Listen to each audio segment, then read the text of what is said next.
we're back with you guys and gals once again for another episode of the Heavy Galaxy Show. And we've got another very cool one for you folks today. As I'd like to welcome to the show from multi-platinum selling hard rockers Tesla. We're pleased to welcome guitarist Dave Rue to the show. Thanks for joining us, Dave. How are you, man? Good, man. Thanks for having me on. Absolutely, absolutely. Well, it's officially March Madness, Dave. Tesla, you guys are gearing up for the start of the band's Las Vegas residency, which actually starts tonight, March 17th, sold-out show at the House of Blues, St. Patrick's Day. I mean, 1 in 5 shows you guys are doing. Obviously, you got one tomorrow night on the 18th, and then you pick back up next week on the 22nd, 23rd, and 25th. So, Dave, a week in Vegas. I mean, hopefully you're not much of a gambler because, man, you know what they say, if you have a week in Vegas, man, a lot of that money you're going to earn this week, you could pretty much blow if you're not careful. You know? Yeah, totally. No, I'm lucky. I've never been into gambling, so walking through the casino is just a whole lot of noise and flashing lights on my way to the coffee shop or the bar. Really.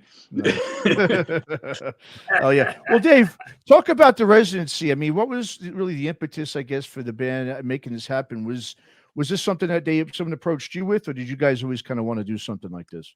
I think they approached us. I don't know. I didn't have anything to do with the booking of it, but I've always wanted to do it, because I love Vegas. Even without the gambling, there's just so much stuff going on. It's just kind of a fun, place to spend a couple days. So and there's so many great shows, and then when more rock bands started doing residencies, I always thought, wow, that would be so fun. I really wish we could do that, but I always thought, we're sort of smaller than most of the bands that have done residencies so far. Like, it's more big arena bands that come and they build them a stage and they're fucking here for 3 months, and that whole deal's like, well, that's probably not in the cards, but the way this worked out, it's perfect, and it kind of seems like I've seen a few smaller, not small bands, but just bands that aren't huge arena stadium bands on their own. Starting to do these, and it makes a lot of sense, for fans, because if I wasn't in Tesla, I would still be a fan, and I would totally go to this, so and it's a weekend, like you can be living in anywhere, and you want to come spend 2 or 3 days in Vegas, see your favorite band, and have a good time. So I think it's a great mix. Yeah, well, I was just going to say that's what's really cool about it. Yeah, it's a destination city, and people are in a situation like this, people are actually coming to you, where it's not like you're going to their town, so it's a little bit of different. Now, I mean, as a musician, I mean, does that make you, I guess, do you feel a little bit, I guess, looser maybe, or just knowing that, everyone's coming to see us, and, is it making it a little bit more relaxed as an entertainer getting up there, knowing that it's more of that instead of you going to, traveling to a city? Well, I mean, it's more, I think, we'll see, right? Because tonight's the first show, but I think maybe just the rest of our regular days will be more relaxed because we're not traveling, True. I love to tour and to see new places and all that, but it definitely is tiring, and it, after doing it for so many years, it kind of takes a lot out of you after a while. Again, I still love it. So, I'm stoked to, like, we're going out in April, and I'm, looking forward to just being on a regular tour where we wake up in a new city every day. And that's got a lot of cool, charm to it. But this sort of idea of being in the same place for so long is really unique, and to not have to be like, okay, well, now I got to pack up. Like, I'm in my room and, like, I'm leaving my shampoo out. Like, I never get to do that. Like after I wash my hair, I got to fucking dry it and put it away because I'm leaving in an hour. Like, there's like, wait, I can just leave it. Weird. Like, it's like you never get to do that. So it's those little things are fun. And as far as the show, I mean, I think for me, I would imagine for the other guys too, the show is always the show, right? It's the same, and just as far as like the intensity and the effort you put towards it. So I think the shows themselves are going to be really exciting, and it'll be interesting to see how it is playing the same venue so many nights in a row, because we've done 2-night stands a couple times, and they're really fun, and that is weird in itself, to be in the same venue the same 2 days in a row. It's like, whoa, this is strange. Like, you go into the second day for sound check and everything's already there. It's like, oh wow, it's nice for the crew. They have to tear down every night. So it's just really fun. Hey brother, I'm here in Vegas, Oh, So cool. I'll be there tonight. Sweet. So hopefully I get to meet you guys tonight. Yeah. Massive fan. So let's link up. Absolutely. Vegas is such a perfect concept for this residency. I've been for 12 years now, and it's just neat to watch it just grow. The idea of the residency. Scorpions not too long ago did one, and I saw you all with the Scorpions at the arena at TMAC or whatever it's called. I remember that show. I actually had a 102-degree temperature, and my wife thought it was fucking crazy. You know, I was like, I'm going. You know, and and that was really neat because you guys brought. You know, it was just unbelievable, great matchup of two bands. Were you a fan of the Scorpions? You know, when you were younger. Yeah, for sure, and it was really, really exciting to do that tour. That was, you know, because I had already been in the band for a while, but you know, I think that was 2012, and it was, you know, what was originally their farewell tour. But you know, selling out every arena in the world kind of makes you want to stick around a little bit longer. So I don't blame them for shelving that whole idea. And you know, we did like a month or month and a half with them around the States, and because it really was that we talked to them, they were going to be done, you know. They marketed it like that, right? So everybody came out because it was their last time to see Scorpions, and it's, you know, it's a good match. I think Tesla Scorpions is a good fit musically. So, you know, geez, it was so fun. That was the first time that I had gotten to do like a full tour, doing arenas and seeing that side of it. We'd done big shows here and there, but never a whole like run. And so I'll always remember that because that was like one of the funnest things I ever did. You know, it's like, whoa, we get to play to this many people every night. Okay, I am excited about arena. And the Scorpions were fucking great every show. You know, they're like Def Leppard, like perfect every night. They never have a bad show. It's always fucking great. The songs are great. They sound great. They put on a show. The production's great. Everything is just like top notch.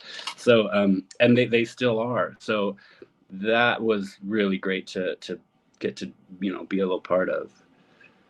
Absolutely. Well, you know, what's interesting is, you know, Scorpions have such a huge catalog, and set lists are always a big thing for folks, particularly some picky bastards like me. So now we forward to Tesla, who has a pretty darn chunky catalog as well. So give us a little insight. How do you guys decide on the set list? And give me a deep track or two I can look forward to potentially. Well, you know, it's a set list is a constant struggle, right? No, I mean, just not really, but it only in terms of trying to fit in all the stuff we'd like to, you know, because you know, we rehearsed all week, that last week to get ready for this, and learned some new old songs, you know, and one new song, a cover, and we really want to change it up. So we're going to be pulling out some of these, you know, album tracks, but at the same time, especially Vegas being Vegas and residency and being a destination city, people want to hear the songs that they grew up listening to, and the reason, you know, the reason that they bought the ticket and walked into the venue in the first place is probably your like 8 biggest songs. So if you don't play them, they're going to be pissed, right? And so we have a limited sort of amount of slots that we can really change around too much. But so, you know, that way we get to play all the great, you know, classic songs that people are coming to hear, but keep it fresh for the people who come, you know, the repeat customers, because we got a lot of real diehards that come, that travel with us and come to, not with us, but, you know, they come and go see like 5 shows in a row on a tour where it's like in different states. So there's a bunch of people coming to multiple shows here. You know, we want to keep it fresh for them, but just make it an event, you know. So we're definitely building, you know, we're building the set list, and I think I can tell you 1 or 2 because we already did them. We did a show in Redding, California a couple nights ago, and we did Lady Luck, which was the first time, you know, maybe ever, definitely since I've been in the band, and that's almost 20 years, so a long ass time. And then we're doing an Aerosmith cover of SOS Too Bad. Oh, nice. That we made for, it's going to be on our live record that's coming out later in the year. Cool. So that was really fun to do live too. We did that live in the studio when we were rehearsing last week, and threw it on the album as a bonus track. So that's super fresh for us because we've never done it before, and that's a fun one to do live. But yeah, there's a few, we're digging out some fan favorites and stuff that we've never done. So I'm really excited to have that new element to the shows. That's awesome, man. That's great, man. Yeah. One of the things, Dave, and you were just kind of alluding to it, one of the greatest things I think about Tesla really is that, that there's been very little changes really in the band's lineup throughout its career. I mean, you're the quote unquote newest member. Like you said, you've almost been there for 20 years now. Right, so right. You're not new in any way, but I always say I'm the Ronnie Wood of Tesla, right? There you go. I'm always I'd be here for 40 years. I'm still going to be the fucking new guy, and I'm happy to be it. I'm sure. stoked to be in the room, Yeah, no, sure. But having joining, you've joined the band when you were in your 20s. Now, obviously, you're in your 40s. Did you ever think back then that you would, still be here doing this 17 years later, playing with this legendary Northern California band, a band that obviously was huge in the Bay Area? I know you grew up there. I mean, this has got to be, I guess, it's a dream come true for a Bay Area guy like yourself. Oh man, 100%. It really is. It's surreal when I think about it, and especially now that it's been so many years to think about how quick it all went, right? Because it's like it doesn't feel like 17 years at all, and like that's when I think like, oh yeah, back in 2012, like, God, that was a long ass time ago. Yeah, I know it.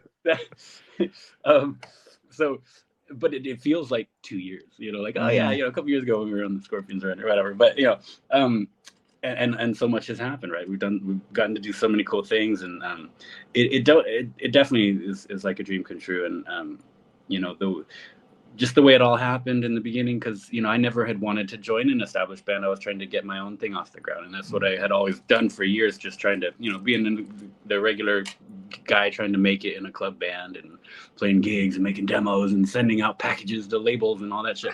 Like that's what I was doing. So I never thought, oh, I'll join an established band, but it all just sort of happened so organically, and it was just a lot of serendipity. It was like, whoa, this feels right. This is what's meant to happen. And so again, added to the surreal feeling of it all. But I'm again just really happy to still be here, and again it's like we're still so excited. Like it's still so fun, after even just my tenure, that it's still this fun, like that everyone's like, yeah, let's keep playing. It's great. Yeah, no doubt. And another thing too, Dave, I mean, obviously just something I want to bring up. I know, unfortunately, we just, recently experienced the passing of the great Gary Rossington of Lynyrd Skynyrd. Of course, he was the only, original remaining member, obviously, from the legendary Southern Rockers. And I know the band, Tesla, I mean, has mentioned, you guys have mentioned, whether it's on social media or whatever, I've always talked about how big of an influence is obviously that, he was, and just the band, obviously Lynyrd Skynyrd was itself to Tesla. But as a guitarist yourself, I mean, talk a little bit about how Rossington and Skynyrd had an influence on you and your guitar playing personally. Oh yeah, man. I love Skynyrd, and Gary was amazing, and it was it's a huge loss.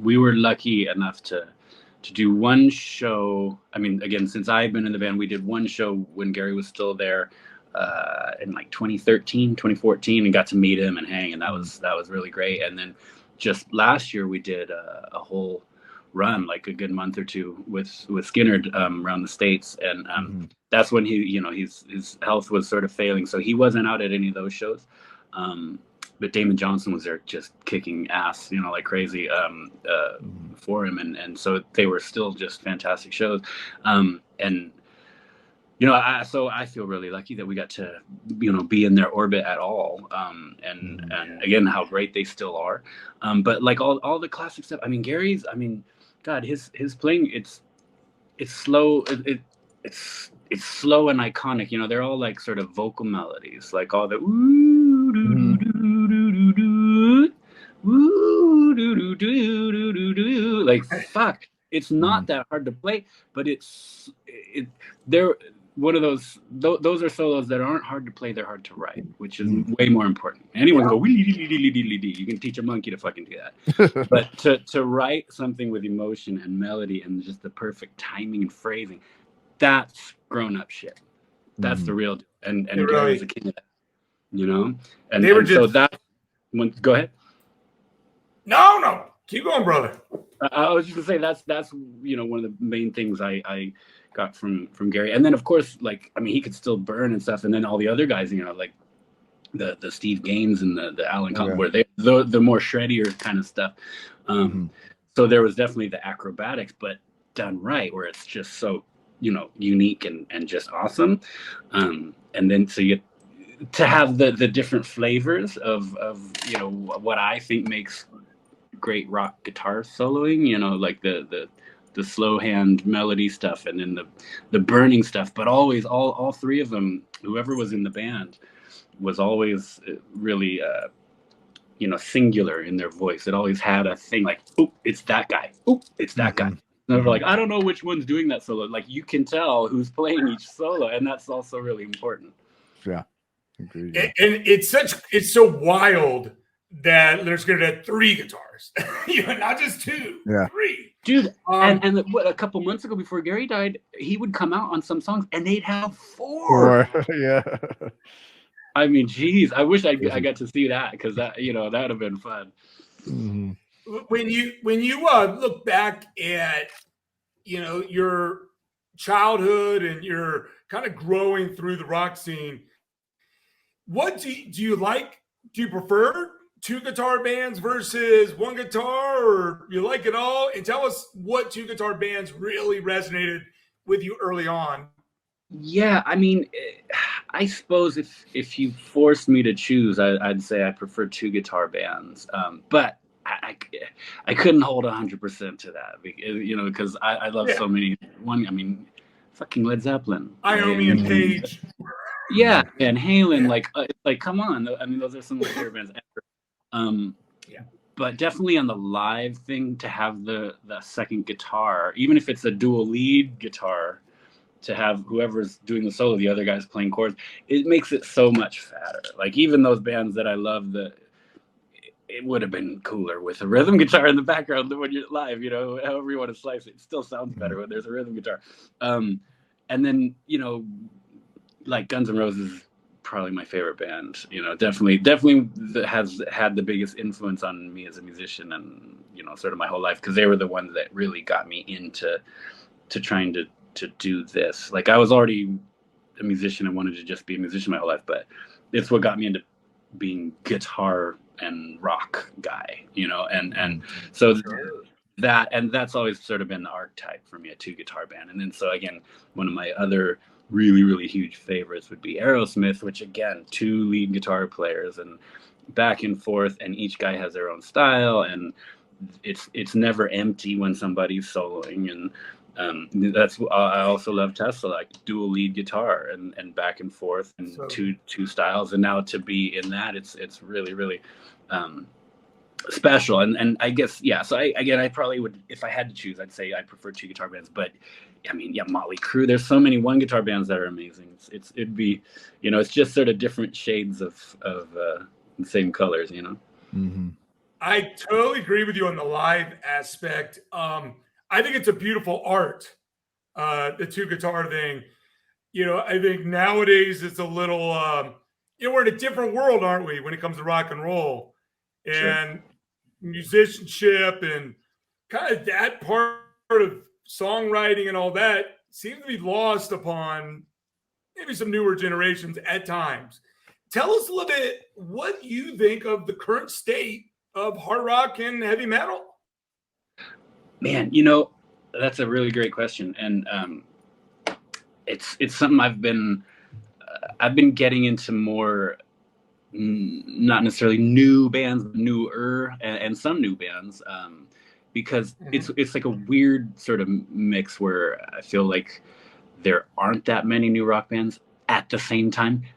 There's endless new rock bands, you know what I mean? Because with the internet, anyone can put it out, right? So there's a million bands releasing a million songs every fucking week, but you're not going to hear them because there's too many, right? It's overload. So only a few pop out. right? That's one of the bad things about the internet, right? It's like, okay, yes, freedom. They leveled the playing field. Anyone can put out a record and you could become the next viral sensation. Probably not, because there's a million goddamn other bands, right? You might be better than them, but it doesn't matter. There's just too much flooding the marketplace at the same time. So, you know, and whatever, I don't know enough about the marketing side of things to give any kind of real strategy on that, but still, it's a weird mix, right? Of there's not that many new rock bands, but there's a lot. So then the ones that do pop out, they're great. I mean, like, you know, I love Dirty Honey. I love, you know, again, some of the bands that aren't new, but new-ish, like Hailstorm. I mean, the new Hailstorm record is, I mean, that's one of the best fucking rock records I've heard in years. Like, every song is perfect, and there's great guitar playing too. So even if you just are into solos and riffs, that record has it. And then the songs are just like top-notch classic. They're gonna be around forever, you know, and all that type of stuff. And definitely found that more of the newer bands are on the heavier side, at least ones that are getting, you know, press and having hits and, you know, being on the radio. It's definitely leaning in a more, you know, like active rock, right? Like those big rock festival kind of Louder Than Life and Aftershock festivals, those type of heavier sort of almost metal bands, which, you know, I like too. So it's just different, you know, and I don't know. Am I answering your question? Yeah.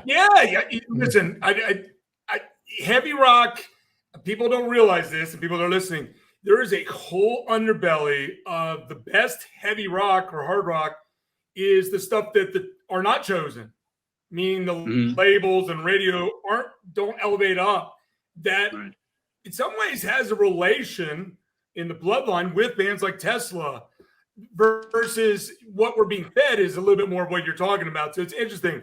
That's what our show is a lot of times is about. It's about helping move up some of these bands in America, because America's not listening to as much rock and roll, if we're being honest with each other. But the music, I mean, Rival Sons, probably the best band in the world right now. And they've been around for 12 years, but it took them, they've been around like probably 14 years, but it took them 10 years you to be noticed. And so that's part of what this show is about. My other show, Rock is Dead, the Guest List, where we pull out music that's for people, a lot of people like me and Matt and people our age, Generation X, and right behind it, that has out there. And Tesla, bands like that have that organic sound, that musicianship that Two Guitar said. So rock isn't dead. And but it's morphed. But man, I think there's a revolution coming, and it's bands like you all playing live and still just, it's about the darn songwriting. It's about the beautiful tunes that can be played that don't require a zillion production, and you can actually play it live. And that's a big difference. There's an organic scene, and then there's the scene that's being peddled now. And Tesla, you guys belong in that organic scene, and just easily one of the all-time greatest hard and heavy rock bands of American history. That's enough from me. Well, thanks so much. Yeah, I mean, it's probably fewer and far between, you know, bands that are like in that sort of organic 5 dudes in a room playing a song kind of thing. And again, I'm glad there are a lot of newer bands coming up like that, but the stuff that is more popular is usually not, except bands like Rival Sons, who I love. I mean, I just heard the few songs from the new record that have been released, and they're killer. But the last one, Feral Roots, holy fuck, that record is unstoppable. It's so weird. They're one of the most original bands out there, and that's for me personally, that's something I appreciate more than almost anything, is having a unique sound, and you know, standing out from the pack. And those guys, I mean, you can't, like, that's art. Those are weird chord changes and weird riffs. Like, no one else could have written any of those songs, whereas some other bands that might have hits. It's like, well, it's one of those kind of songs. And there's 10 guys in Nashville who wrote one like that last week. It's just that this one is the one that got on the radio. You know what I mean? But like like Rival Sons, like that is so unique. Like they're the only people who can do that. And so I always like artists like that in any kind of genre. Yeah. He is such a unique rock star guitarist too. You see him live, the persona, and the way, again, he's not riffing, you know, kind of adds things along the way. They're like the shining light that still goes back to the basics and has some retro vibe, but creates something new and cool. So it's badass, man. I'm glad you share the same sentiment. Yeah, totally. Awesome. Well, Dave, thanks so much. Really appreciate you coming on and talking to us for a bit. So before we wrap it up, I mean, I know you guys got some dates lined up too coming up. You know, I know you got Monsters of Rock Cruise that's coming up. So just talk about a little bit what Tesla's got going on in the future in terms of live shows, and maybe even if you guys got any new music coming out, possibly. Yeah, you know, we're working on some new original stuff that, you know, hopefully we'll be able to put out probably another single like we've been doing the last couple of years, like one song before a tour, and you know, hopefully we'll get a new one sometime this year or next. But we've got the live record coming out, which is really cool. We recorded at Sturgis last summer. Oh, nice. Okay. Yeah, it's pretty rocking. And then like I said, the Aerosmith cover bonus track going to be on that. So that'll be, you know, some new something, you know, and something fun, and it sounds great. So hopefully people will be into that. And then, you know, as far as live, we're just doing what we do, you know, hitting the road again. And middle of April, I think we're going out for about 3-4 weeks, and the Monsters of Rock Cruise is towards the end of that. Then we're doing 2 nights in a row in Orlando at House of Blues. I know, which, you know, it's one of those rare 2 nights in a row at the same place. But now it'll be, you know, only 2 nights, you know, after 5, right? So really looking forward to that. And you know, we just have dates throughout the rest of the year. You know, usually we're doing festivals here, and you know, our own theater shows and here and there. You know, so just sort of a busy year, probably through the fall and kind of all over the U.S. So just really happy to still be out here doing it and playing some loud rock and roll. Absolutely. And if you're in Las Vegas, obviously go check them out tonight. Too late because it's sold out, but there's still tickets available for Saturday the 18th, as well as March 22nd, 23rd, and 25th. And once again, Dave, we really appreciate you coming on talking to us. Good luck with the residency and with all the live shows, and we'll see you on the road. Thank you so much for having me, man. Great to talk to you guys. Yeah, thanks so much, Dave. Have a good one, bud. All right. Take care.